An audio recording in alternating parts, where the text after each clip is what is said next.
have to be there. Okay, so it's just a minute to 5, but I think I'll just like to start so that we can get this going. Thank you everyone for joining this session. Bunmi is going to be talking to us today about optimizing metrics. Bunmi Wellington-Ogunlewe is a product and innovation leader with extensive financial and information technology expertise. About 20 years of experience. Wow, that's a huge one. We're happy to have her here. She's actually been, in transforming organizations. She's built products. She's done strategy building, and she's worked across a variety of industries with several stints in the United States government agency. We're happy that we have Bunmi here. I've known Bunmi for a while. And thanks, Bunmi, for honoring our invites and coming on board. We're happy to have you. Yeah, so that's it. I mean, for everyone who doesn't know me, my name is Funto. Yeah, that's it. So, Bunmi, you want to start?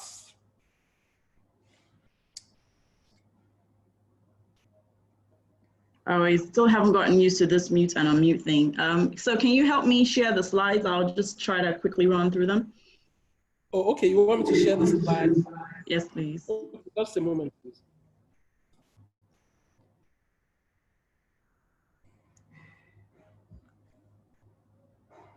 Please, just one moment. I have to look for it.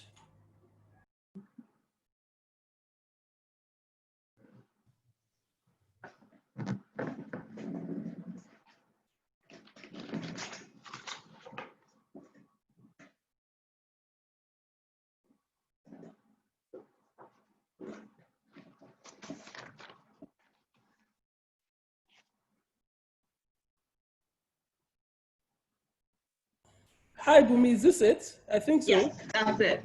All right, okay. So you can just, okay, yes. All right, so let me mute first. Okay, so I don't distract you. All right, please start. Thank you. All right, so great. Thanks everyone again.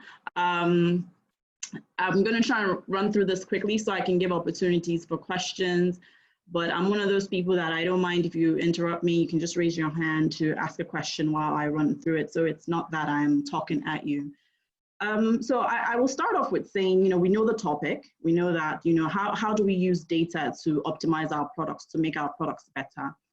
A lot of us sometimes can think that data can't be arbitrary, but, it can be. It just depends on how we use it. So the very important thing is to make sure that we are using it meaningfully in the context of the product, in the context of the business model, in terms of how your product is working, and most importantly, in context of your customer. So data ties to how the customer value your customer should derive. Next slide, please. Oh, there's one before this, actually. A few before this. Why is it jumping? So this is like the 7th. Slide 2, actually. This is slide 2. Yeah, it is. This is 1, and this is 2. Someone has deleted my slide without knowing it. Okay, no problem. I will move it. The second slide should be what I'm showing now. What you go back, please. I've fixed it. It should be talking about, yes, this is it. Oh, so if we look at some of these, somehow it got mixed up, sorry about that. So if we're looking at some of these companies, like Airbnb started out as Airbed and Breakfast. After a lot of feedback from its users, it changed its name to Airbnb. One of the main things that maybe we don't know about Airbnb is that it just started as a company that was offering service in some of the founders' homes with a bed and breakfast. All you had was maybe some sort of blow-up bed or some sort of air bed, and you had, they optimized, they pivoted, and they started making out things for people that came for conferences. And so they would give people opportunity to network, but they realized it wasn't scaling. And that's how they do what they do now, which is essentially on their platform, you can rent anything from any of the spaces. Instagram started out as Bourbon. It was not even Bourbon, it was a feature in Bourbon. It was a photo and filter feature. Bourbon had a lot of followers. It was a location-based social media platform, but it really wasn't scaling. But they saw that people were really going to this photo and filter feature. So they thought, okay, why not? Why not use this? Bourbon was doing well. It had acquired, I can't remember how many users now, but it had investments of up to $500,000 in its initial seed raise. And so, but they realized that this was the main thing. And we all know about Instagram at the moment and where they are. Slack, it was a very small feature, communication feature within Tiny Speck. Tiny Speck went bankrupt. And how did they know to come up with Slack, a communication tool? It was looking at the patterns, looking at the data. Yelp, the same thing. The review feature that's very prominent now is something that was buried deep inside the product, but they pulled that out. So we can go to the next slide now. So what should excite you about this information is the fact that it's not a novel idea. It's not that light bulb moment that happens, right? It is data. Data is what you use to bring out your product market fit. Data is how you figure out how your product market fits. Something is really wrong. Someone has really moved this thing around. Sorry, Funto. Slide 3, I have moved what's supposed to be slide 3 back to where it's meant to be. Oh, wow. Yeah. So would you rather present them so it's easier for you to? So yeah, because I'm not using 2 screens, I have some notes of things I want to touch on so that I don't talk about everything, and that's why I'm doing that. But okay. I think I have covered everything now. I think it should be where it should be in the right place now. Okay, I think everything looks here. Yes, so number 3, product market fit. Okay, here. Yes, please. Thank you. Sorry about that, guys. So essentially what we're saying is that you look at your data, all of these companies, it wasn't a light bulb moment. It wasn't something they did the first time. It's not something they came out with. The products they came out with ended up dying. They became obsolete. So what exactly is this data thing about? It's about the perfect sync between you and your customer, the perfect sync between what the value that your customer is meant to derive. Product fit is backed by data. Product market fit is backed by data. If you don't have data, you can't get anything done. The next slide, please. So something that we really need to understand is that our product market fit, the best metrics come from our business model. It comes from the objectives, it comes from our success criteria. And those are some of the things that we're going to be talking about a lot today. It comes from the unique perspective on how you stoke user growth. And that user growth that you look for is in the funnel of your customer, right? It's in your activation funnel, it's in your acquisition funnel. It's those main metrics that you're looking at that defines how well you optimize. I don't want to go into the definitions. We all know what the definitions are. We know what they give us, but what we are really looking for is the value that we derive from it. Next slide, please, Funto. So one of the ways I do this is I look at the pirate metrics, right? And what this has done for me is help me align with what metrics I need to pull out. Where am I going to begin to optimize? Where am I going to begin to look at data? And this is very simple. It has a framework: acquisition, activation, retention, referral, revenue. The main areas you should be looking at is activation and retention. These are where your customers come in. These are how you optimize the feature adoptions, the things that your customers are actually doing.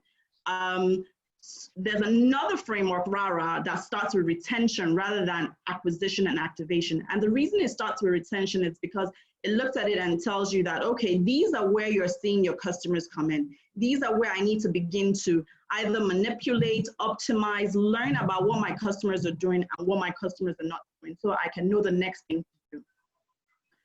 I don't want to run through it. We all should know what is acquisition. It's how we find our customer. What's activation? That aha moment. What's the path to my customer figuring out what they should be doing on this platform? Retention is my customer keeps coming back, and referral is someone else or a user that has referred my service to someone else. I've turned my customers and I've turned them into advocate, people that promote for me.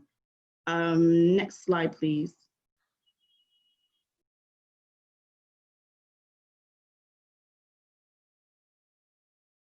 So now we dive into some of the metrics that we can look at. Rate of acquisition. These I like to call these customer metrics. I call them customer metrics because they tell you what you should be looking at. They tell you what your customer is doing. So I always, when I'm trying to look through the funnel, you know, in my earlier study, I didn't talk about it, but what I look at is what are the metrics that I identify and I align with this framework. I align with acquisition, I align with activation, I align with retention. So in doing that, once that's done, sorry, I have background feed. Okay. Well, we'll see. It's the first time we've had this kind of pre-season. What's that? That's the first time. Can everyone mute their mics, please? I would have done that, but because I'm presenting, I can't. All right, thanks. Bunmi, sorry about that. Some people are not muting coming online. No worries.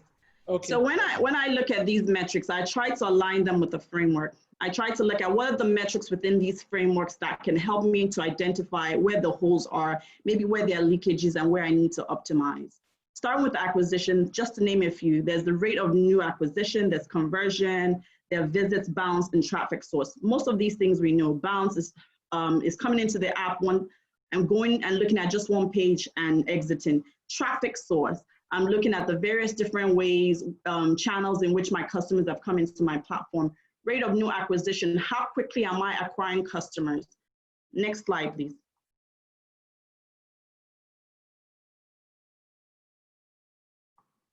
So I just wanted to pick out some things in terms of acquisitions that can be important to us. So sessions, one of the main things about session is that you need to first of all identify the event that you want your customer to be doing.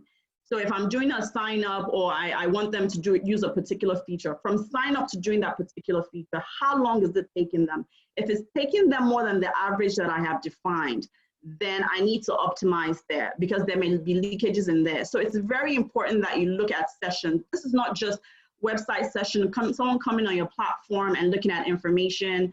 This is actually events. This is actually something that they're doing within your product that is a very valuable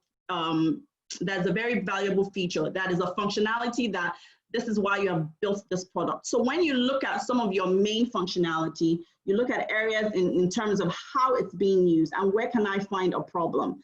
How do I understand if my customer is using it the way I identify that they should be used?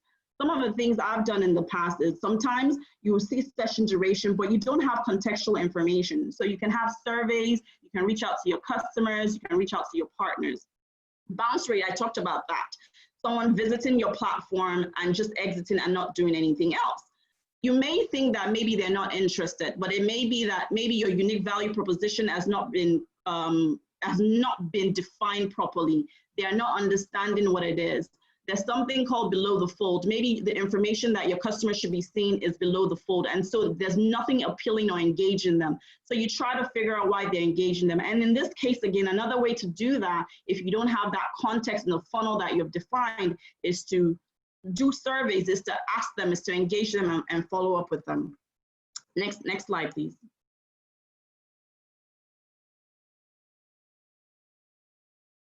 So traffic source, I think I've talked about that, but one of the things that's very important about traffic source is that it helps you to see demographics of your customers.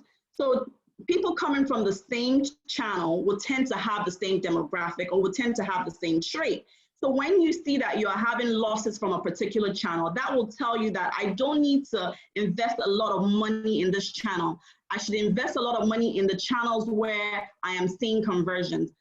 There are other things that traffic can tell you, but I think this is the most important because once you lose a channel, you potentially lose your acquisition opportunity or your acquisition positioning.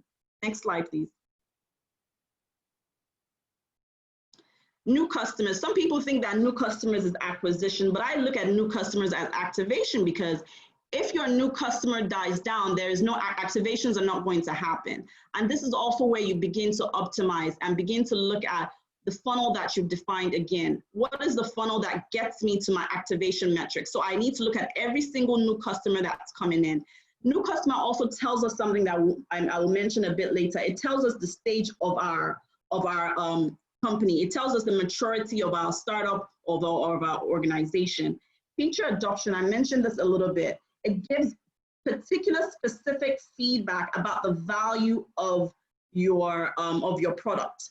And I call this a North Star metric because this is what you need to be looking at. This is what you need to be evaluating and going over and over, because this is the essence of your product. A lot of times when we are doing product market fit or when we are doing MVPs, we always try to figure out, what is that my North Star? What is this product about? What is the essence of this product? And if people are not adopting a feature that you've called your North Star, or not adopting a feature that you think is the essence of your product, you think it's your why, then you need to regroup. You won't even get to product market fit, because learning should happen at the very beginning before you begin to measure metrics, right? So a lot of times people go into thinking that metrics starts at the very beginning. Learning is what you want to know first. Learning means that based on the fact that my feature is not being adopted, what should I do better? People are not engaging, people are not liking this, people are dropping off.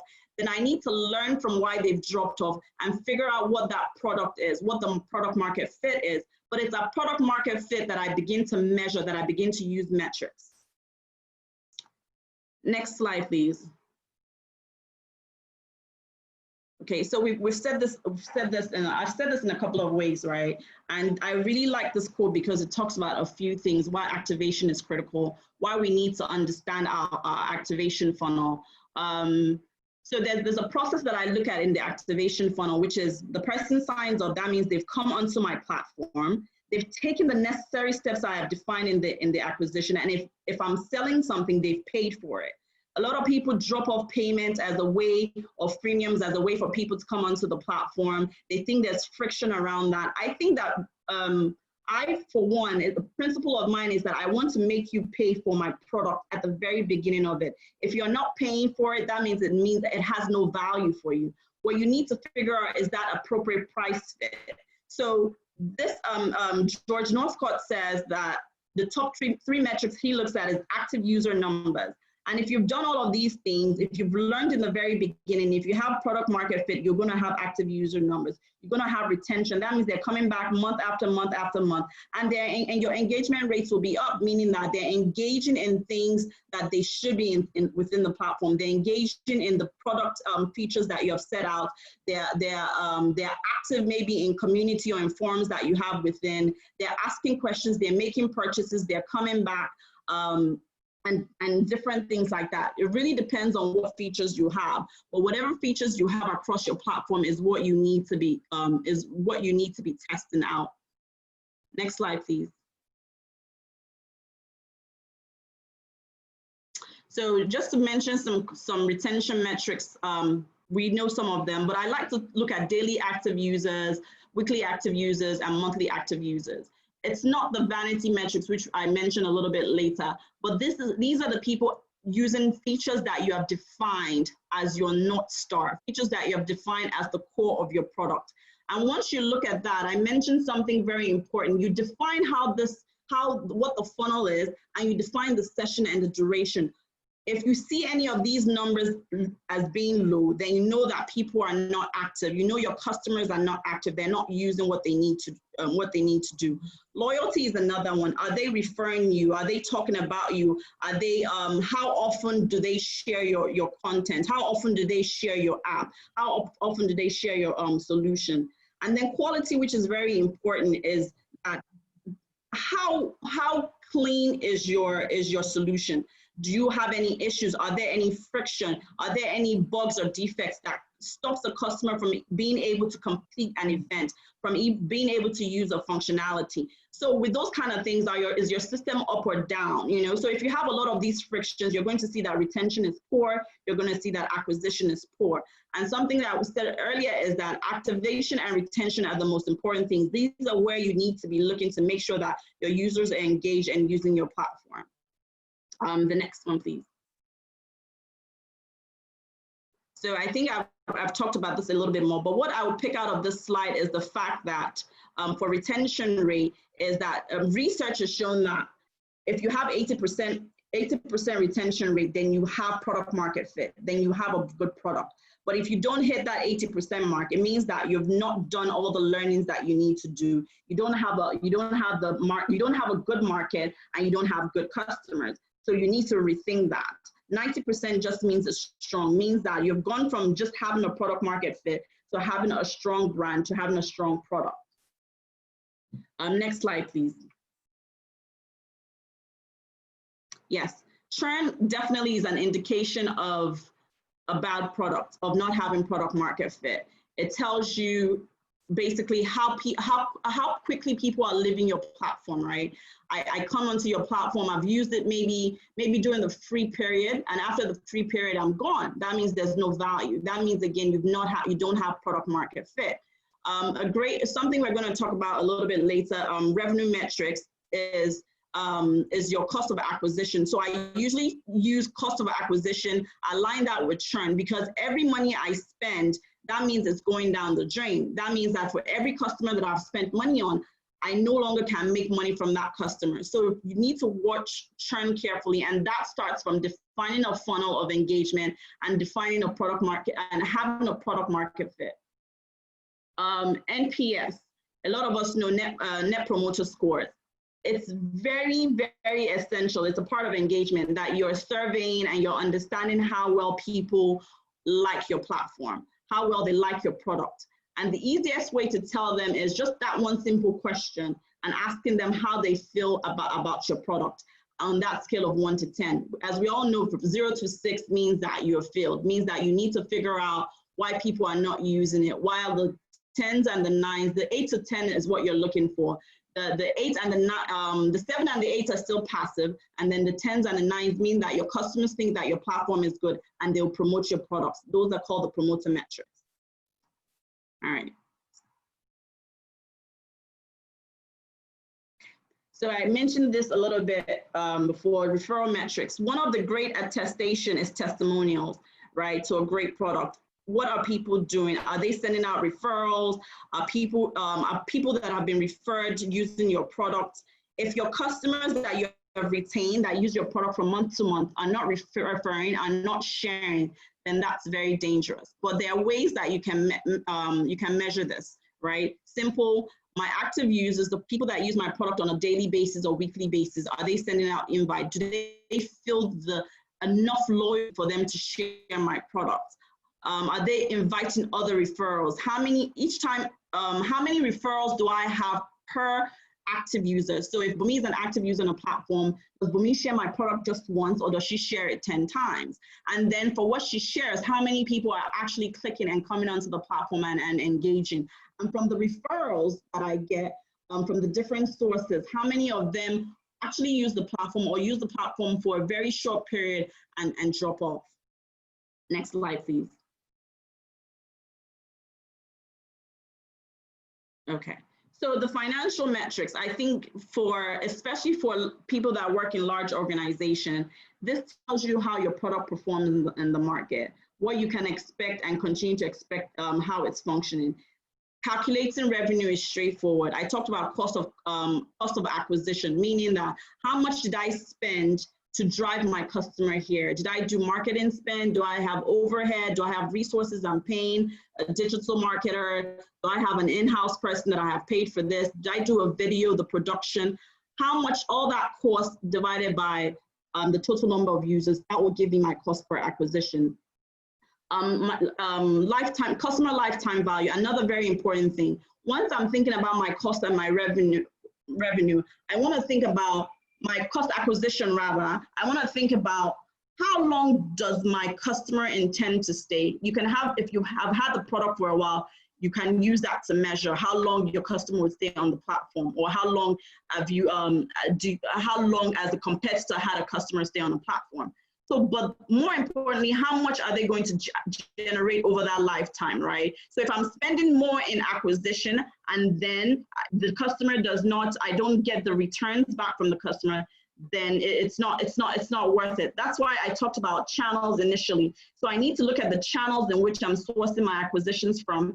And if the channel is not doing very well and it's dying down and I'm seeing churn in that channel, I know not to invest in that channel and invest somewhere else. Net profit margin, we know what that is. Monthly revenue, we know what that is, but these are the very important things that we need to ensure that we are tracking from the financial side to meet the business objective. Because while you have the goals for the product itself, where the reason you started this is at a strategic level, at the very top of it, where the business is saying that I need to measure, I need profit. I need to ensure that the performance that I am seeing is going to sustain the business, can pay the bills. Next slide, please.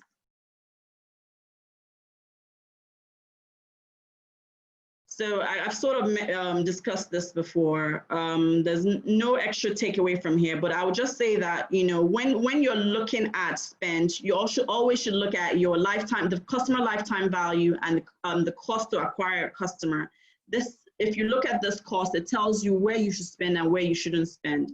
The LTV, something I didn't measure there is that you should look at your purchasing cycles. It's very important that you look at how often that person, how often the customer is utilizing your platform. That helps you to define or figure out what your LTV is. So if the purchasing cycle is every 3 months, or if it's monthly, it helps me to understand what my cost is to my LTV. Next slide, please.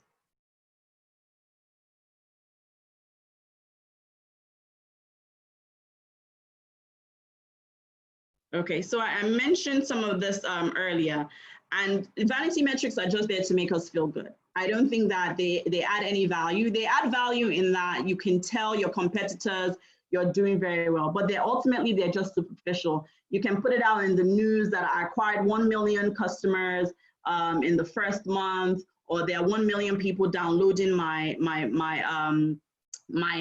product, but that doesn't, it's very deceptive. It doesn't tell you anything.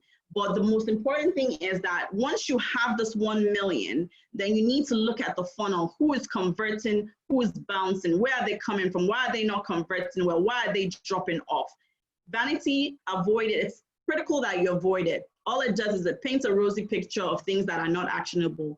And metrics that are not actionable are not, for me, they're not metrics. I think we're almost at the end. I try to really run through this. Next slide.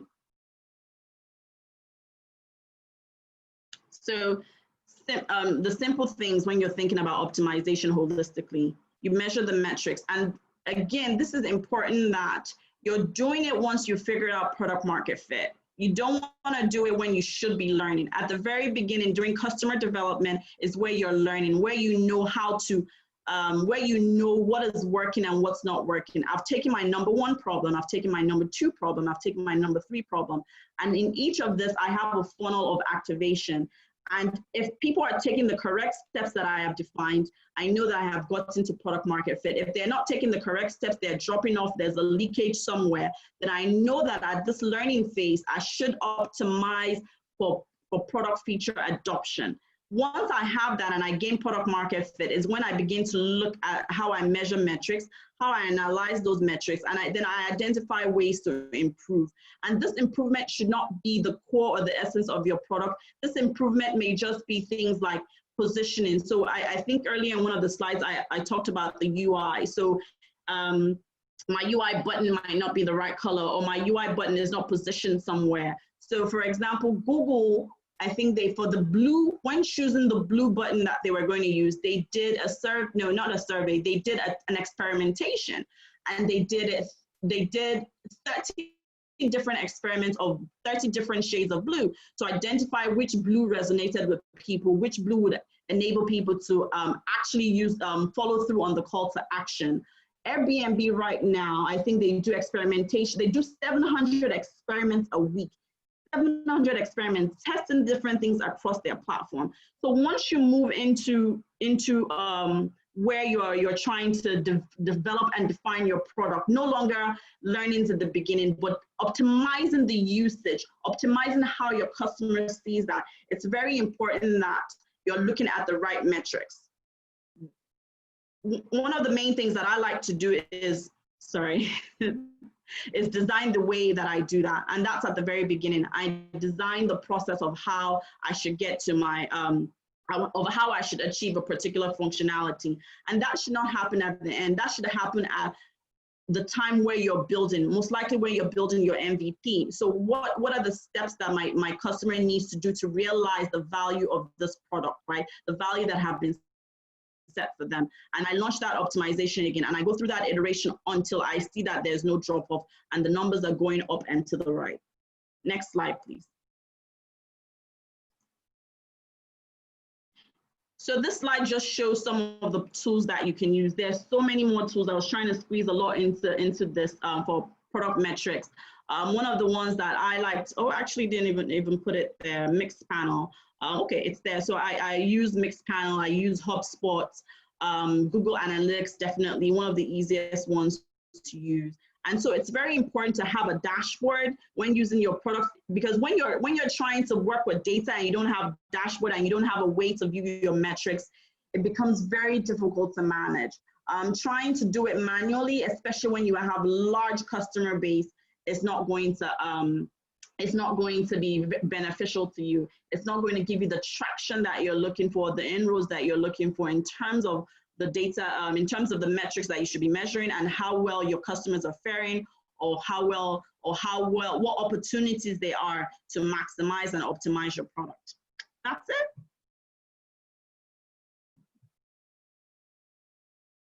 Oh, I thought that was it. Okay, this is the fastest I've done this presentation. Wow. But pretty much that's it. I think most of these things I've touched on, but one of the things I would say again is when looking at your North Star metric, or when trying to identify the metric that you should be optimizing or you should be shooting for, it's the one that has the highest ROI. It's the one that takes the least amount of resources to move it to the next, to the next level. You know, always start with a baseline. How do I figure out what my metric is that I should be testing for, that I should be experimenting on, that I should be optimizing? That's the metric that tells you the core of your product. That is the feature or functionality that you want your customers to be using. And you baseline that at the very beginning, tie that back to your strategy, and then you review it and review it and review it. Yeah, that's it. Thank you very much, Bunmi. It's nice having you again and nice speaking with you again. Thank you. Yeah, you've done a very wonderful justice to the presentation you've made. We have a number of questions here that people had already thrown in, and I would like to quickly run through a number of them and get your insights on them. So you talked about, I know you've talked about vanity metrics. You've talked about what exactly we have to look for. Okay, you mentioned North Star metrics. Okay, so I'm going to start from there. So what do you believe, OKRs, what are your preferences, OKRs or North Star metrics? I like to use North Star metrics. Okay. And this is because it's focused, right? If I'm looking at my North Star metric, it's tied to my product. It's tied to the value that I should be deriving. OKR, I see OKRs as more overarching, and I like to look at them more from the business perspective, what the business goal is, rather than for the measurement of metrics within my product. Okay, that's interesting. Yeah, you talked about experiment. Also, you also talked about experimentation. You talked about organizations running 700 different experiments per week and stuff like that. So when exactly do I need to introduce metrics in my product, success metrics in my product? So one of stage of development. If I'm introducing metrics as product market fit, means that I have done a lot of learnings and experimentation in the very beginning to understand if I have product market fit or not. So a lot of times you want to start measuring the metrics at the beginning, but there's no use measuring the metrics if you don't have product market fit. So your learnings and experimentation are coming at that time where you're trying to achieve your MVP, when you're working towards the build of your MVP. And so one of the lean development principles says to learn, to measure, to build. So as you're building that MVP is when you're introducing things and getting information back from your customers. Another way I look at it, before I even start to build my MVP, I look at it at the very beginning when I'm doing problem solution fit. So once I'm trying to figure out that problem solution fit, I'm doing customer surveys, I'm doing customer observations, I'm doing different things. If I have an email list, I send out a survey, I talk to the people that have used my platform. If I don't have any, I try to identify where my customers are. Maybe if it's an association of people, I go there and I put things out there and I try to figure out, is this really the problem that I'm solving? Is this problem that I'm solving really a problem for the people? And that's where a lot of my experimentation happens, even before I begin to build. So product market fit is when you start to do metrics. I have defined that I do have a problem. I have seen that problem. Now I'm trying to measure, is the solution that I have come out with, is it working the way I have? Is it working in the best way to address the problems I've identified? So there are two different things. One, there's a problem. Is there really a problem? Is there a market for this problem? I do that at the very beginning. I do experimentations around that. And then the kind of experimentations I do once I have deployed and validated is the solution that I have now put out there. Is this the right solution to address the problem? Is it working efficiently to address the problem that I say exists? Great. Thank you for that answer. So I was reading some articles some couple of months back, and this guy said something, Jason Shah. Okay, he said in the past we're afraid people were focused on building products with their common sense without metrics. He said, but nowadays we are afraid people are building products with metrics without common sense. So when do we strike a balance between common sense and product and basing our decisions on metrics? So common sense without metrics, then with metrics without common sense. I think for me, one of the things I don't do away with gut. Gut is experience, right? Gut tells me what I have done in the past has worked this way. But then metrics tells me for this particular thing, not just in general of what I've worked in the past. Metrics, it will work. It's mapped to a specific feature. It's mapped to a specific context. So I take my experience from the past, which is general, and using that with the data that I have for a particular thing that I am looking at, I bring those two things together and I make a decision. So I think at the very beginning, I said that data can be arbitrary. And the reason I said that was for this very comment that you've made, or this very, this quote, right? Because people just think that, okay, data is what's telling me what to do. My customer has said this, so I should just make a change. But that's not the way it should work. Yes, my customer has said this, but then I have the context of everything else. I have the context of my market, I have the context of my product. And so those are the things that I should be looking at. All those things together is what helps me to define or drive the solution that I decide to make, or how to use the metrics that I have acquired. Oh, great. That's interesting. So you mean my guts, that's my common sense, and my metric sense should come together. Should be something I need to balance in getting the optimized product. Yeah. Oh, great. So now another question says, often product metrics align with marketing and sales metrics. When does a product manager draw the line between metrics measured by products, marketing, or sales, given that all three are affected by each other? Repeat that. I didn't catch all of that. Okay, so somebody asked, the person said, often product metrics align with marketing and sales metrics. Okay, where does a product manager draw the lines between metrics measured by products, marketing, or sales, given that all three are affected by each other or by one another? Okay. So there's no line because marketing is what you're doing. All these metrics that we are looking at is marketing. And when you think about it, marketing is anything that I do to get a customer, right? For your product, anything that you want to do is to get a customer. So it's not necessarily about sales. It's not about marketing. Every single thing is what customer and how can I how can I get this customer on board? And that's why the growth hackers look down on traditional marketing nowadays, right? It's because traditional marketing is about the buzz. It may be about advertising. It may be about the PR. It may be about all those other things. But growth hacking is about, from product development, how am I developing my features enough to be marketable? So when I'm developing, it's not just arbitrary. I have not gone into one room and taken a product and then decided to give it to the marketing guy and give it to the sales guys. All these individuals should be coming together from the very beginning of product development and doing and building together to ensure the success of the product. If you do the handoff process, the linear process, sort of like a waterfall, you're setting up yourself up for failure, because you have to weave marketing into product development from the very beginning for you to be successful, for these metrics to even make sense, or else it becomes just a waste. Oh, great. That's nice. That's very nice. Another question just came in, back to the North Star metrics again. So someone said, how do you establish your North Star metrics? Is it a set stone? Is it a set in stone? Or if not, when should it be reviewed? Okay, so when you're thinking about, I always think about, my easiest way for me sometimes is think about my North Star as my #1 problem, or between my #1 and #3 problem, right?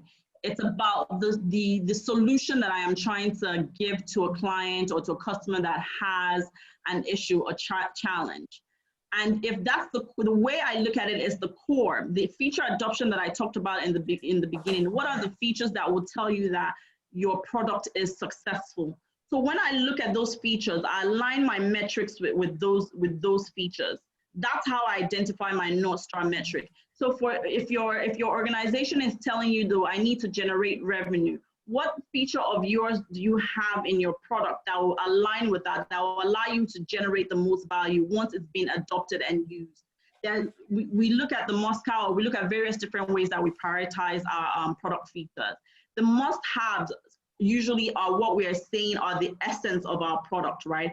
And those essence is what we identify with as the one that drives our product to success, our product to some sort of virality, our product to adoption, our product to engagement, our product to all these things that will culminate into the million users. So I align my North Star metric with all the core feature of my platform. What's going to drive me to success? What I built it for, the why that I built, the why of my product.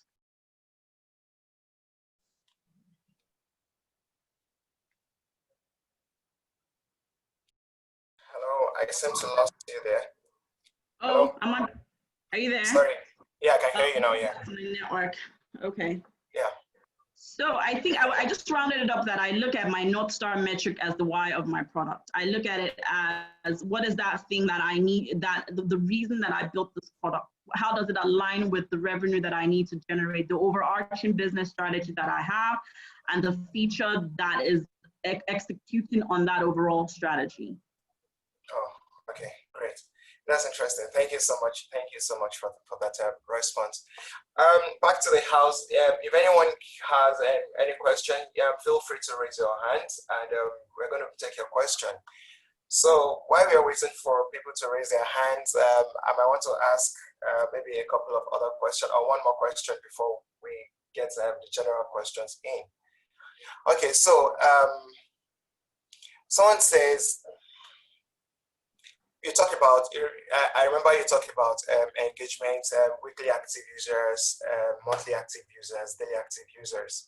So a question here is saying, what are the key metrics? What are the key metrics in relation to a product that is centered on engagement? So what are the key metrics? If I want to know what are the things I need to look at when I'm measuring my WAU, weekly active, monthly, or daily active users? What are the exact things I need to look at when I'm measuring for my metrics?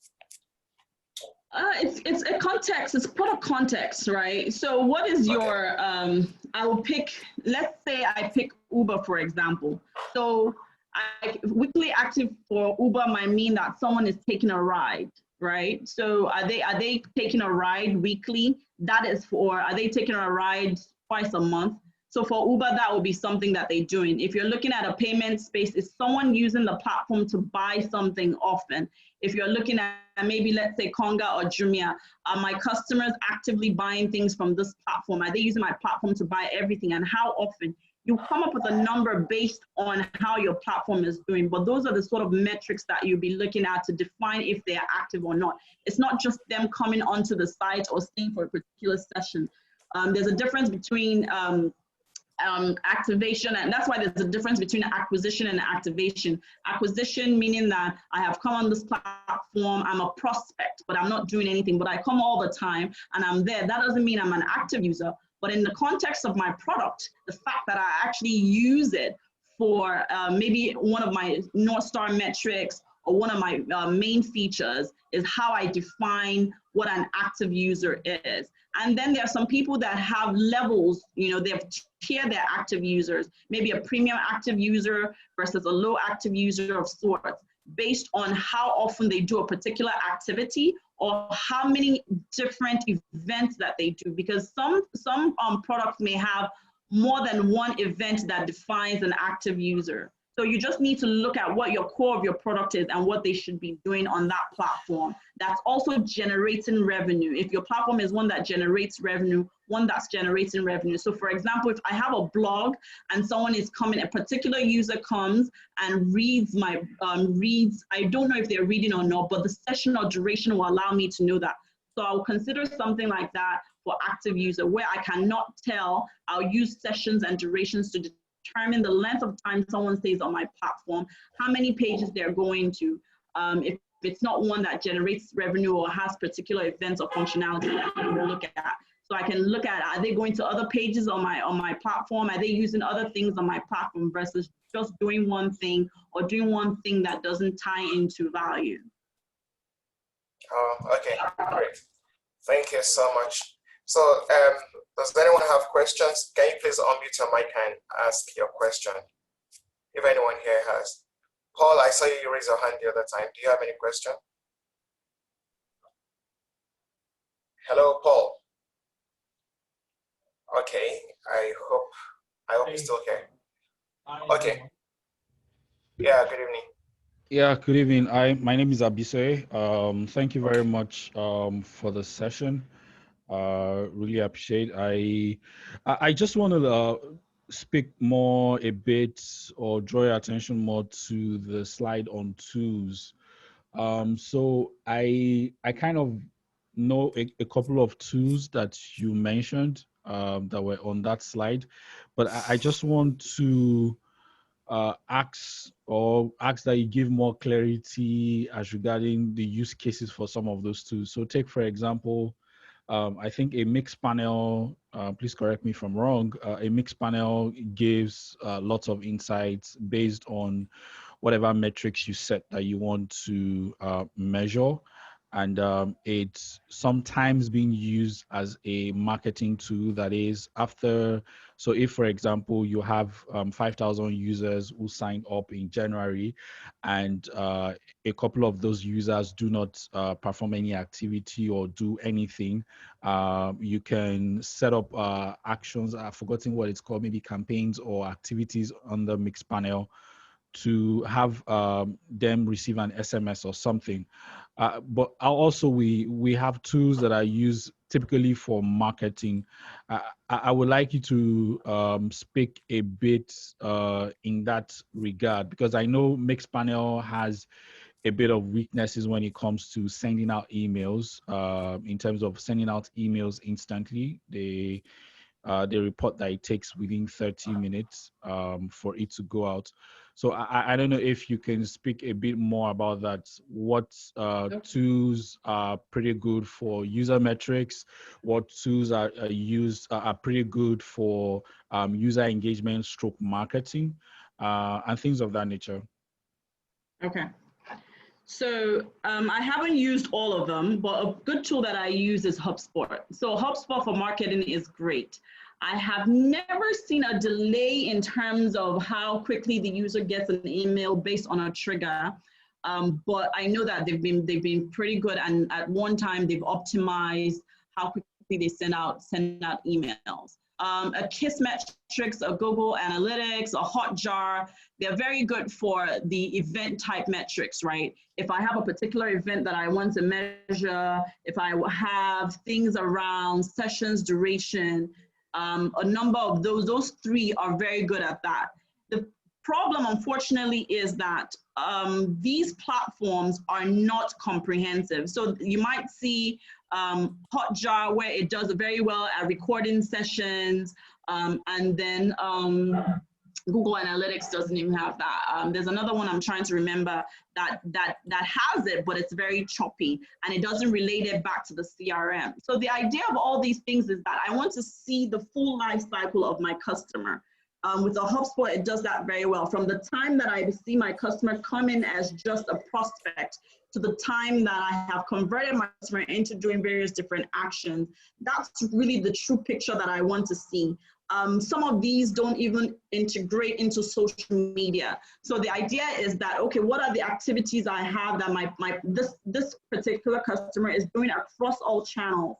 But unfortunately, there's not one best tool. And that's why I didn't talk so much about the tools, because we see there's a lag in a number of them, and you have to use quite a few of them to get the best view of your metrics. Okay, thank you very much. Thank you very much for that. I just wanted to add that you just mentioned there was a Sorry, I'm sorry. I would actually have loved to have you ask more questions, but we are currently running short of time, and I will only be able to take one more question from another person before she gives us a round of. We have just 5 minutes more. So also, please, can you ask a question? Yeah, thank you very much, Bunmi, for the great session. I actually wish I could record it so I can listen to it again and again. So my question is more of a behavioral kind of question. You're at a company, right, that their success or perceived success is driven by guts, but not by metrics. So they didn't set targets for themselves, they didn't set metrics for themselves. How do you convince them that they need to set targets for their product and gather this data? That's my question. Okay, so they don't believe in metrics and you're trying to figure out the best way to convince them. Yes. Unfortunately, well, fortunately, there's always some basic data that you will have, right? So in a company like that, you start with the data. It doesn't matter if they feel like, okay, it's all been guts, but there are numbers. And then you can also do comparison and measures of other businesses, maybe in the same industry or adjacent industry, and how they're doing. If they're companies that you feel are doing better, there's always a reason that you want to measure. So you first of all begin to say, okay, why do I want to measure? What's the reason behind trying to convince them that they need to measure? Is it because they could be doing better? And if they could be doing better, you have a reference of that benchmark. So you already know how well your company is doing or that company is doing. So based on how they're doing, relative to based on how someone else is doing, that is using metrics and that's using optimization. You can also look at losses. If there's any way that you want to look at losses, has there been any change in the organization in terms of metrics, right? So you guys were doing, even though you're still successful, you were doing 1 billion before and now you're doing 500 million. There has to be a reason that there's been a decline. So one of the ways you can convince them is that we need to figure out why there's a decline. The only way to figure out why there's a decline is if we begin to measure, maybe using tools or looking more into the metrics. It's not always about guts. Guts can only take you but so far. So when you're looking at, like you said, customer behavior, you can now look at, and you can now begin to identify what customer behavior is giving you an up trajectory, or what is giving you a decline. And those are some of the ways that you can convince a company. But more specifically, if I have context of what kind of company it is, it's something that I can very well help you to get them, to allow them to get more involved with the metrics that they can use. Oh, okay. Thank you. So thank you. Well, unfortunately, I'm on LinkedIn, so you can always send me a message. And I think there's if Funto shares that, I think there's my email is somewhere on the slide, so you guys can always send an email. Okay. I'll do that. So, thank you. Yeah, thank you so much, Bunmi, for your time, and we strongly appreciate your presence here. For the next 1 minute, can you quickly share maybe a motivational word or something to just get us going, pending the next time we talk again? Oh, motivational. Oh, wow. Gosh, let me see. I think something I said earlier, right? That there's no light bulb product.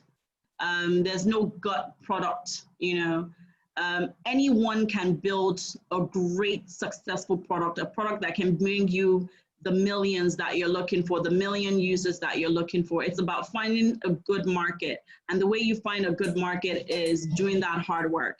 So what I like to tell people is that it's you can be a Facebook, you can be an Instagram, you can be any of those successful companies. It's about the work that you put in. As long as you're willing to put in that work, you can get there.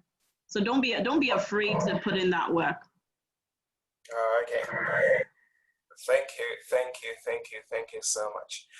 We appreciate this, and we request your permission to share your slide with the audience. If you grant us, we'll make it available shortly after this, as well as we have the recording of this meetup as well available on our platforms, much on our Slack platform.